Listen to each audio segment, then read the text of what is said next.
आमची मागणी याप्रमाणे आहे की महाराष्ट्रामध्ये आणि देशामध्ये संविधानाच्या बाबतीमध्ये जे काही देशद्रोही लोक आहेत हे खोडसाळपणाने या ठिकाणी त्यांचं काम चालू आहे।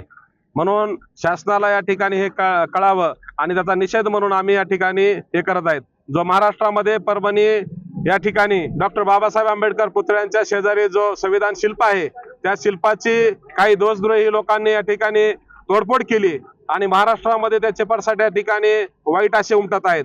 जाती जातीमध्ये आणि धर्माधर्मामध्ये तेढ निर्माण करण्याचं काही लोक हे या ठिकाणी जाणून बुजून करत आहेत। म्हणून महाराष्ट्र शासनाला आणि केंद्र सरकारला आम्ही या ठिकाणी सांगत आहोत की अशा प्रकारचे कृत्य करणाऱ्याला देशद्रोहाच्या गुन्ह्याखाली तात्काळ अटक करावी आणि जेणेकरून या ठिकाणी ह्या गोष्टी घडत आहेत ते बंद करण्यात याव्या। त्याचबरोबर ज्या लोकशाहीच्या मार्गाने आंबेडकरी जनता परभणीमध्ये आंदोलन करत होते त्या आंदोलन करणाऱ्या कार्यकर्त्यांना कोम्बिंग ऑपरेशनच्या माध्यमातून पोलीस प्रशासन व शासन या ठिकाणी त्यांना अटक करत आहे आणि दहशतीचं वातावरण निर्माण करत आहे। त्या वातावरणामुळे महाराष्ट्रामधलं वातावरण आंबेडकरी जनतेमध्ये एक रोष निर्माण झाला असल्यामुळे ते आपण तात्काळ या ठिकाणी थांबवण्यात यावं अशी आमची या ठिकाणी मागणी आहे।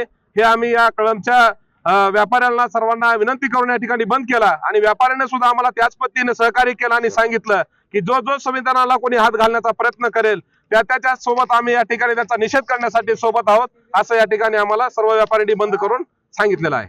आज ज्या पद्धतीने सर्व जाती धर्माचे संविधान प्रेमी लोक इथं जमलेले आहेत, मला असं सांगावंसं वाटतंय की जो माथेफिरू आहे त्याला पोलिसांनी पकडले, पण याच्या मागे खडे षडयंत्र कोणाचं आहे हे पोलीस प्रशासनाने पकडून देणं व जो शांततेत मोर्चा चालू होता परभणीमध्ये त्याला हिंसक कोणी केलं हे पण बघणं गरजेचं आहे। कारण या महाराष्ट्रामध्ये आज सर्व बहुजन गुन्हा गोविंदाने नांदत असताना कुठेतरी महाराष्ट्र बिघडवायचा आहे, दंगली घडवायच्यात, हे कटकारस्थान कुणाचं आहे, याच्या मागे खरा मास्टर माइंड कोण आहे हे सत्यता येणं सगळ्या जनतेसमोर 100% म्हणजे आलं पाहिजे व कळालं पाहिजे।